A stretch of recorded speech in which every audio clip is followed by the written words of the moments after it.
We talked about prepaid meter peering last time, and I noticed we actually have two brands under KIGG, Kigg meters. And it's actually difficult to verify which one uses this peering code or this peering code. But for us to balance up this process, I need to bring these two meters side by side for you. Consider this as meter A and consider this as meter B. This meter, look at it closely. If this actually looks like the meter in your facility, look at A. If it looks like the meter in your facility, your peering code is the code underneath. And look at the B. If your meter looks like the one in option B, then use this peering code to peer.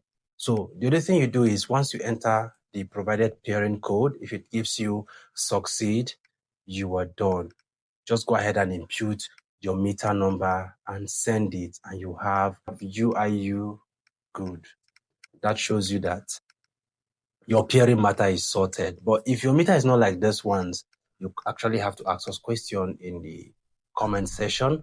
So look at what meter brand you're having issues with and help you out on how to resolve that. I don't think meter should be giving you issue when you have a platform like mine. It's aimed at resolving your PPM matters. Thank you very much.